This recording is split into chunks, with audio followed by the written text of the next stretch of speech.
Whether it's Thanksgiving or Christmas or just a backyard barbecue with friends, there's something about sharing a meal with others that requires intentionality, and it builds into community, and it provides conversation. There's something special about sitting around a table and sharing a meal. And then you add in Jesus, and you get a meal with a message.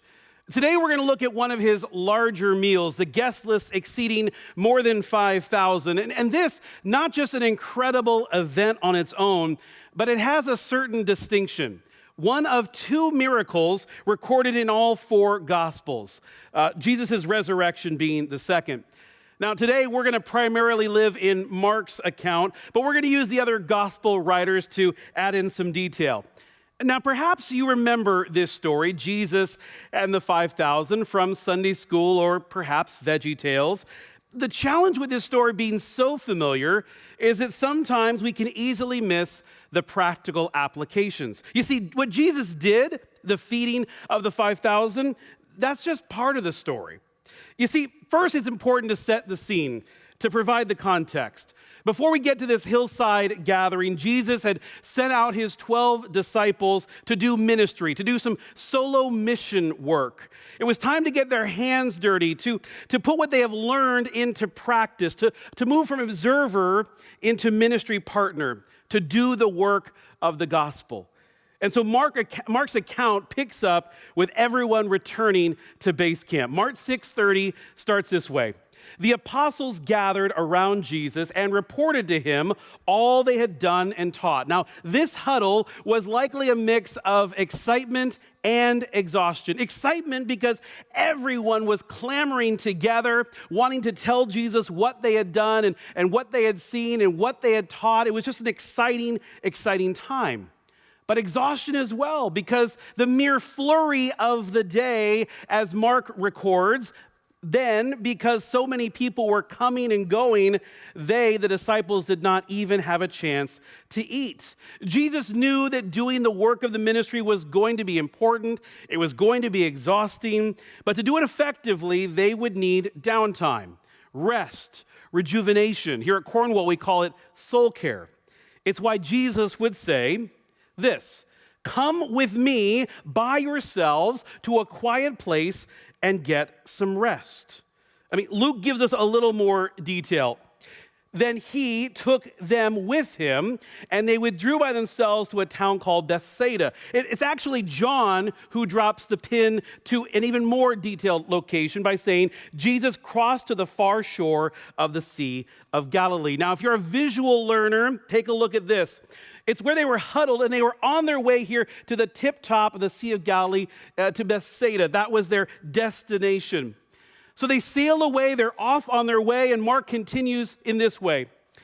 So they, Jesus and the disciples, went away by themselves in a boat to a solitary place. It all sounds great, right? I'm sure it sounded like the perfect end to a long day. After doing ministry work all day, your boss says, kick back, relax, rejuvenate. Let's do this all in a quiet place. And then it happens. A Bible but. You see, that very simple word diverts their plan. They went away to a solitary place in a boat, But many who saw them leaving recognized them and ran on foot from all the towns and got there ahead of them.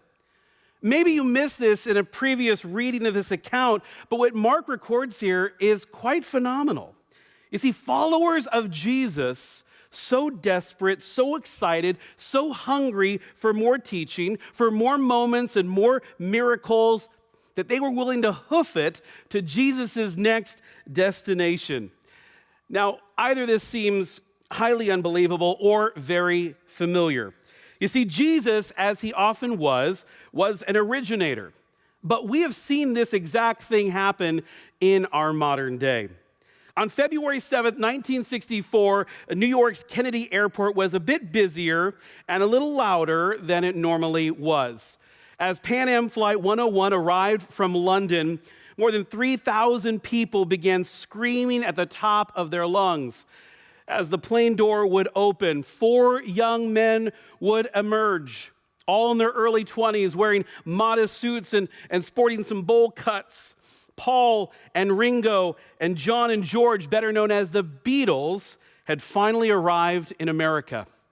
2 days later, they would make their U.S. TV debut on The Ed Sullivan Show. And following that, they would perform concerts at the Coliseum in Washington, D.C., and back at Carnegie Hall in New York.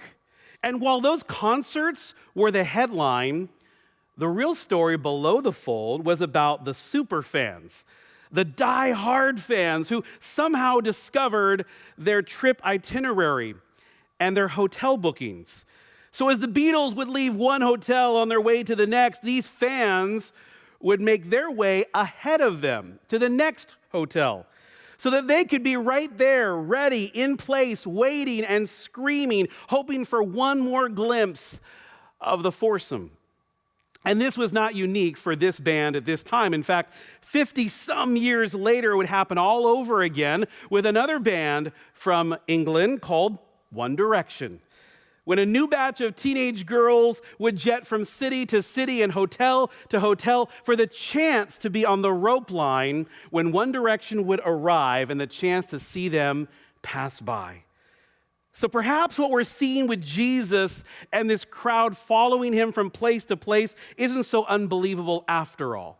I mean, he did have rock star status anyway, right? So the boat prepares to land, and Mark records this.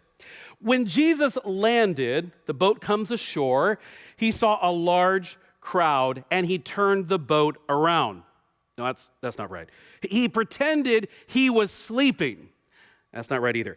He asked the disciples, who wants to take the lead? No, of course not. Jesus pulls a Jesus here.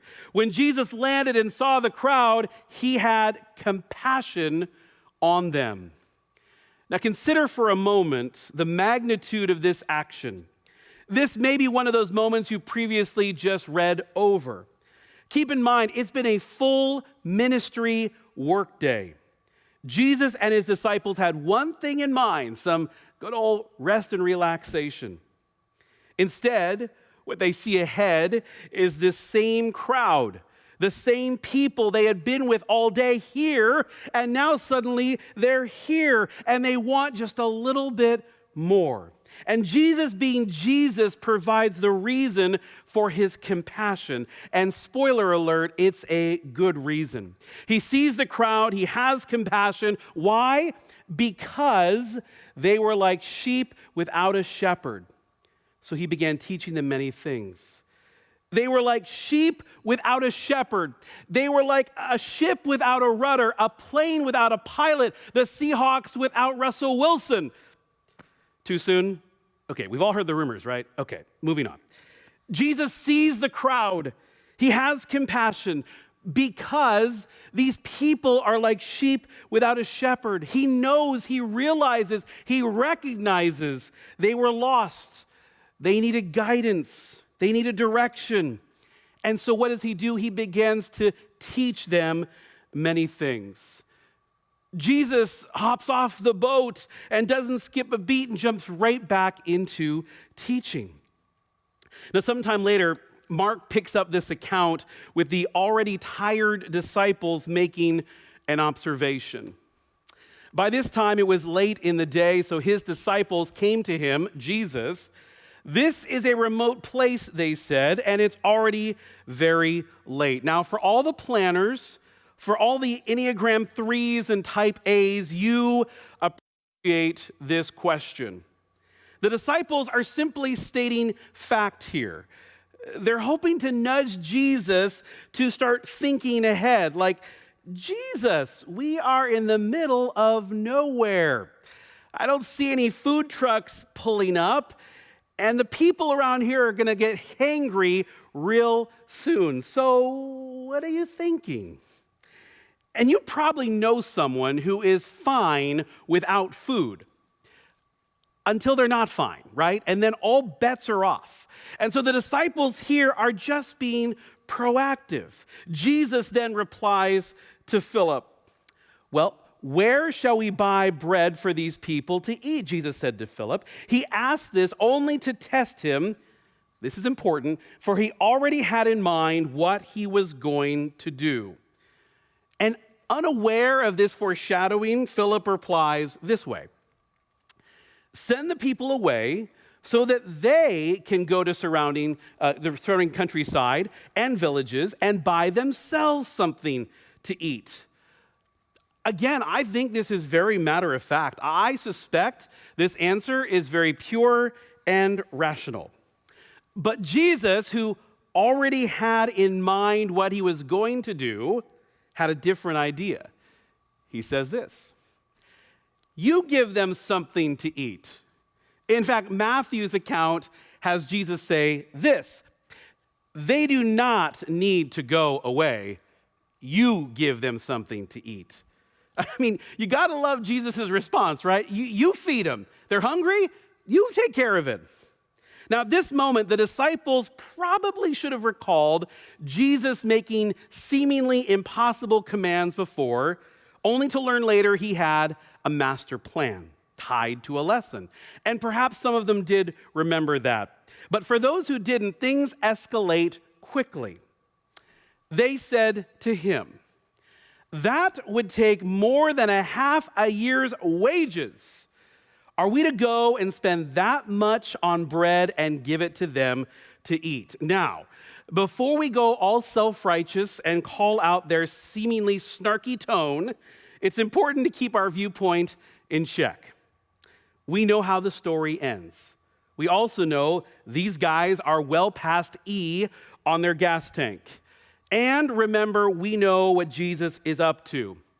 In fact, the teacher here is about to do a lesson for the disciples and those gathered that they won't forget. So knowing the answer already, Jesus replies this way: how many loaves do you have? Go and see.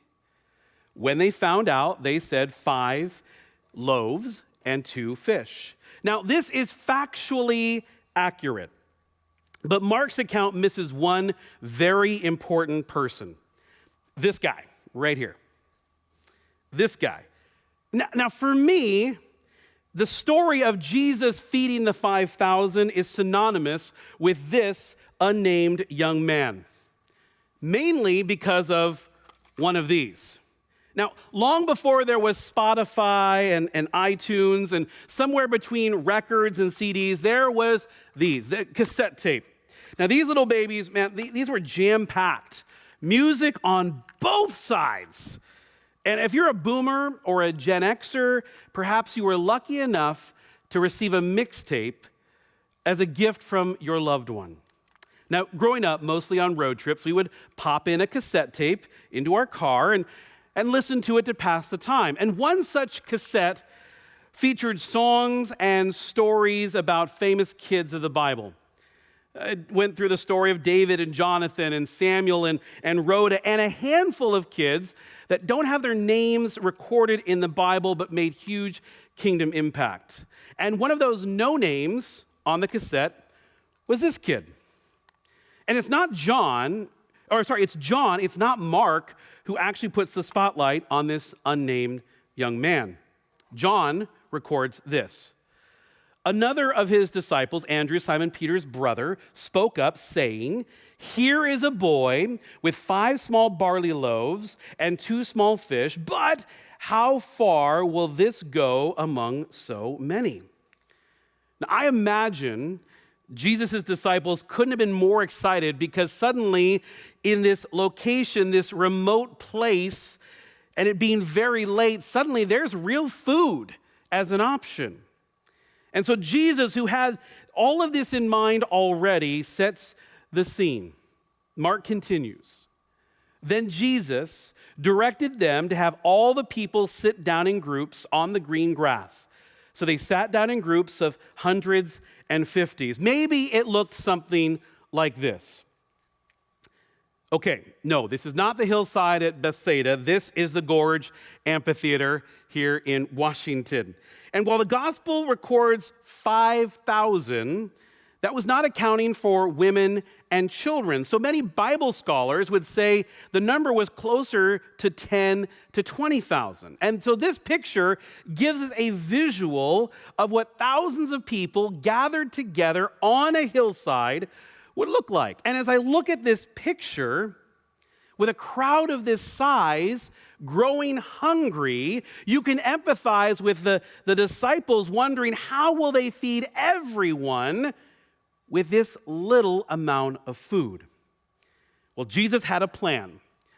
Remember back to verse 6, for he already had in mind what he was going to do. And so we see him put it into action. Taking the 5 loaves and the 2 fish, and looking up to heaven, he gave thanks and broke the loaves. Then he gave them to his disciples to distribute to the people. He also divided the 2 fish among them all. He blessed, he divided, he distributed. Jesus showed he had the divine ability to feed people with physical food. But the greater lesson is that he could feed people with spiritual food. More on that next week. And the crowd's response? Well, pure appreciation. They all ate. They were all satisfied. And the disciples picked up 12 basketfuls of broken pieces of bread and fish. The number of men who had eaten was 5,000. The end of the story, not the sermon. In fact, I would offer the end of Mark's account is really the beginning of some amazing lower shelf applications for those on the hillside, the disciples, that little boy, and you watching today.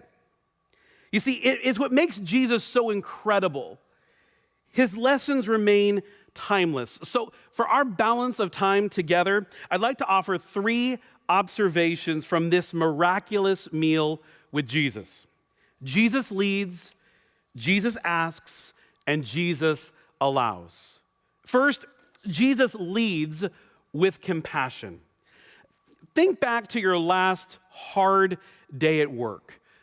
Perhaps it was a day full of meetings or Zooms or a training that just wouldn't end, or maybe it was just people, like lots and lots of people. Whatever the reason, your work day, it was exhausting. And as you drove home, all you could picture was greeting your family and having dinner and then sitting on the couch doing nothing, just sitting and being. And then it happens. Hey, Dad, my bike chain came off. Can you fix it? Hey, Mom, I need some help with my math homework. Honey, can you take the garbages outside? Let me ask you this. Did you lead with compassion? Yeah, me either. And yet Jesus does this time and time again. As Jesus looks ahead and he sees the crowd, I wonder if he looked back into his boat and looked at his disciples exhausted, realizing that he too was tired. And still, what does he do? He leads with compassion. What makes this even more significant is that Jesus had just learned of the death of John the Baptist. So his ministerial tank was low, and now he's facing personal loss as well. He's been with people all day, and yet he leads with compassion. Jesus knows what it's like to operate on fumes. Jesus knows what it's like to keep on keeping on in the midst of a storm. And what's incredible is we don't need a hillside of thousands of people to get this, because he gives us a chance to practice this every day in situations. When your tank is low, practice compassion with others. When you've been with people all day and one more person sneaks in your office and needs something from you, practice compassion with them. You know, it's often said from this platform that Jesus knows how you're feeling because he's felt the same way. Why is that? It's because it's for the good of others. It would have been good, maybe even understandable, to reroute the boat or to tell the crowd, come back tomorrow. But it was better to consider their best interests. Paul would write about this when he'd write to the Philippians. He'd say, "But in humility count others more significant than yourselves. Let each of you not only look to your own interests, but the interests of others." Now, I know that's easier said than done. We want what we want, and we want what we want when we want it. I wonder what the disciples were mumbling about in the back of the boat that afternoon. I'm sure they had already pictured kicking off their sandals and lounging back and taking a nap and sharing stories, and then Jesus throws them a curveball. Maybe that sounds familiar.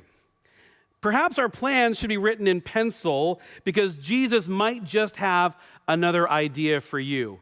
And that we can't change, but our attitude we can. Jesus sets the bar high, so let us strive to reach toward him as often as we can. May we consider ourselves a little less so we can consider others a little more. And at those moments, whether in the back of the boat or approaching your driveway, release frustration, battle exhaustion, and lead with compassion.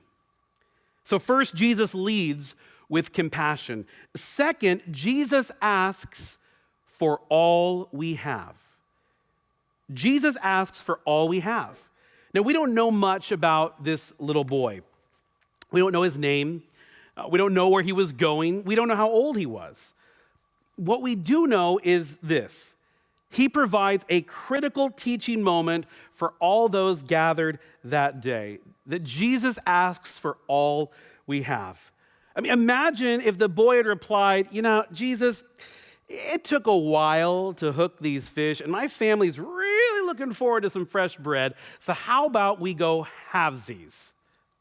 I mean, that response would more than change the story. I mean, who knows? Maybe that bread and fish was paid for with a week's worth of earnings. It was intended for that family's dinner that night. Well, it didn't matter because he willingly gave it all. Everything I read about Jesus, I see he's all or nothing. I mean, later in Mark's gospel, Jesus would observe the poor widow making her offering at the temple. And as she drops in those 2 copper coins worth mere cents, he calls the attention of his disciples saying this: "Truly I tell you, this poor widow has put more into the treasury than all the others. They gave out of their wealth, but she, out of her poverty, gave everything, all she had to live on." And let me be clear, this extends well beyond money and tithing. It's about what we have, the tangible, but Jesus is also really interested in the posture of our hearts, our actions, and our attitude. When Jesus first called his disciples, imagine if he had said, hey, Peter, Andrew, James, John, drop your nets and follow me on Mondays and Wednesdays and Fridays. Or what if Jesus had said, if you love me, keep some of my commandments? Or what if Paul had written, rejoice sometimes and pray occasionally and give thanks in certain situations? That does not sound like the Jesus we know. Jesus was all in for us and asked the same of you for him, to drop your net and follow him with all you have, to keep all his commandments, to rejoice all the time, to pray always, and to give thanks in all circumstances. Now, make no mistake, there is a certain weight to the word all. But then and now, Jesus asks for all we have. And this is important. He doesn't ask for all we have just so that he can take from us or so that we go without. Jesus asks for all we have so that we can give up what we hold on to so tightly so that we can trust and believe the one who gave it to us initially, and so that Jesus can do far more with it than we ever could. I suspect the boy on the hillside carrying that basket of fish and bread had no idea the magnitude his willingness to give it all would have that day. So Jesus leads, Jesus asks, and finally, Jesus allows. He allows us to be part of the story. Jesus is up to great things. like big and small things every single day. And he readily invites you and I to be part of the story he's writing. Now, without a doubt, every sermon you hear from this platform at Cornwall Church will put Jesus at the center. But that same Jesus allows us and invites us to be part of the story he's writing for his glory and for the benefit of others. I mean, rewind the tape, and Jesus could have accomplished this feeding of 5,000 on his own. The Gospels would have recorded that it was all Jesus. He was responsible for the entire event, and nobody would have thought twice. He could have snapped his fingers, and everyone would have been fed instantly in the blink of an eye. But he didn't do that. Instead, he orchestrated the entire event, and he intentionally allowed others to be part of the story, to be a blessing to those on the hillside that day. Obviously, the little boy who provided the fish and the loaves, and the disciples who were called on for what? The distribution. Jesus can use anyone for anything at any time, at any age. From the boy who gave up his lunch, to Josiah, who was called to be king, to Abraham, who lived 175, or Joseph, who lived to 110. And I love what Joseph would say in Genesis 50.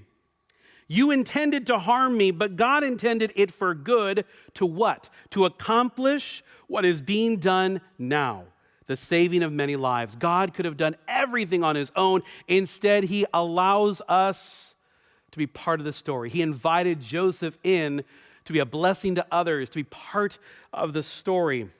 So you watching that are part of Encounter or Edge or Explorers League, Jesus has big plans for you to step up to the plate. And you won't find retirement in the Bible anywhere. So you empty nesters, you senior saints, you aren't done either. Proverbs 16:31 says, gray hair is a crown of glory. So if you're breathing, Jesus can use you. Babe Ruth once said, I've determined a coach's favorite player is the one who simply wants to play. The player who's willing to play whenever and wherever. Jesus is set to call you off the bench and onto the field. And this should be exciting. This is cool. This should not be a burden because the how will be unique to you and the results are not up to you. So be ready to act. Be willing to participate. Perhaps he'll use you through financial giving or praying for others. Maybe he'll reveal himself to others as you serve through the talents he's given you. What if Jesus is asking you to show up with a simple encouragement for someone you know, or to buy a cup of coffee for the car behind you, or to go visit the widow who lives in your neighborhood? Maybe he'll call you to go and be on the mission field around the world, or he'll invite you into the story he's writing in your own backyard. Next month, believe it or not, marks the 1-year anniversary of the pandemic. And I think it's fair to say COVID-19 has been quite the roller coaster ride, affecting us all in different ways at different times. Some have suffered a loss of connection, others a loss of employment. And yet, as the campus pastor in Skagit, I have had a front row seat of seeing Jesus use people in big and small ways in the story of others. I remember one instance, probably mid-pandemic. I was approached by a couple who said the Spirit was impressing on them to help with the needs of a family in need at our campus. They wanted to remain anonymous, so they put a gift card in an envelope and sealed it. It was a Visa gift card. It was that same day that the Lord impressed on me that family that would be blessed and benefit from this gift. As I delivered the gift, I made it crystal clear, I am just the messenger, that it was from another family in the church that had been prompted to give. Well, the next day I got an email. Pastor Bryon, We remain humbled and so appreciative of the gift card you delivered yesterday. We hope you'll pass along our sincere thanks to the anonymous givers. God provides in his time and in his ways. Catch this. And this time, we are so grateful he blessed us through the generosity of others. Sure, Jesus could have provided this family with the finances they needed. Instead, he allowed others to be part of the story. Jesus doesn't need us, but he wants us to be part of the work he's doing around us. So as this new week begins, look for those opportunities where Jesus is inviting you in to be the hands and feet of Jesus. You see, this miraculous meal with Jesus is far more than just a story about multiplication of bread and fish. This meal was an opportunity for more than 5,000 people and 12 disciples and one little boy to see Jesus once again affirm his faithfulness. You see, Jesus was faithful in his equipping of the disciples at the start of the day to do a day of ministry. He was faithful in teaching the crowds that would gather that day. He was faithful in teaching the crowds again that would gather that day. He was faithful in providing food to those that were hungry. He was faithful in providing in a situation that seemed hopeless. Jesus is and was faithful. There's a song we're singing here at Cornwall Church. It's called Promises by Maverick City Music. And the bridge says this: I put my faith in Jesus, my anchor to the ground, my hope and firm foundation. He'll never let me down. Just as the 5,000 and the 12 disciples and that little boy placed their faith in Jesus that day, we too can continue being encouraged by the faithfulness of Jesus Christ. We too can cling to Jesus as our anchor and our foundation and our example. See, Jesus led with compassion and gives you the ability to do the same. Jesus asks for what we have so that he can do far more than we ever could. And Jesus allows us to be part of the story for his glory, for his plan, and for the benefit of others. And even when it's difficult to be compassionate, even when it's difficult to give up what we have, even when we're scared to step out and step into the part that Jesus has specifically written for us to make kingdom impact, Jesus is faithful all along the way. And this song reminds us he'll never let us down. He'll only hold us up. Sometimes following Jesus is like standing at the edge of a diving board. But when we take to heart that Jesus is faithful in all circumstances, we can jump without fear and with the anticipation that we're part of fulfilling his plan. And therein lies the excitement of following Jesus. So here's this week's challenge. It's two-part. 1, what do you have? And 2, are you willing to give it to Jesus? What do you have? And are you willing to give it up to Jesus? Now, the first question requires you to consider, what is Jesus specifically asking you to give? Is it your time? Do you have time to serve at Edge, Encounter, in Explorers League, to go and be guest services, to volunteer in your community? Do you have time? Is it to bless others with your finances? Have you been blessed to be a blessing? Or is it to share of your talent? Do you have the expertise in a trade that would be a blessing to your community, to a nonprofit or a neighbor?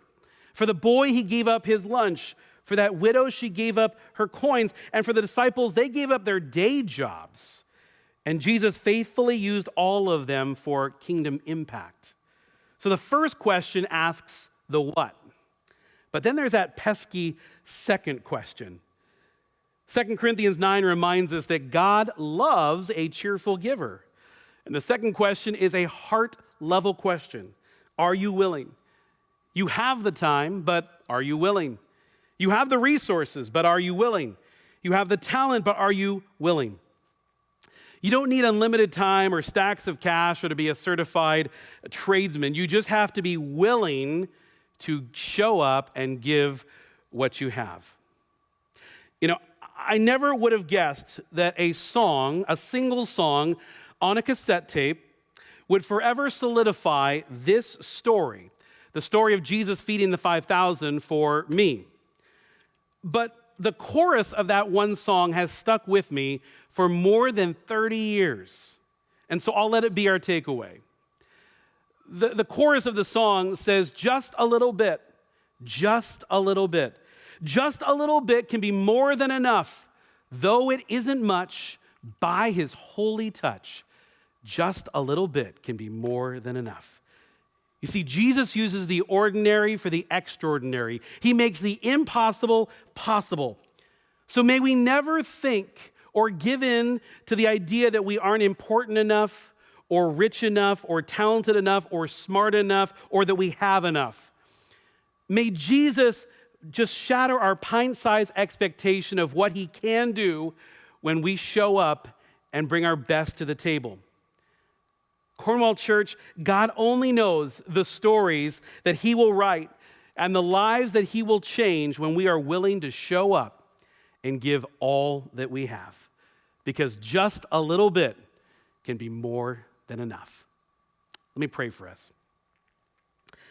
Father, we pause to thank you for this incredible, timeless story. This meal that, when we step back, really is more than just a miracle about bread and fish. It's about you being faithful as you always are.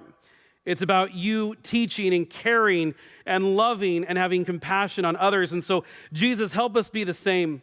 Help us live your example. Help us lead with compassion even when we're out of gas. Help us have the right attitude when you ask for all that we have. And help us see your calling for those moments to be part of your story. And in all of this, help us live in your promise of your faithfulness. You are our anchor and our hope and our foundation. We love and trust you. In your name we pray. Amen.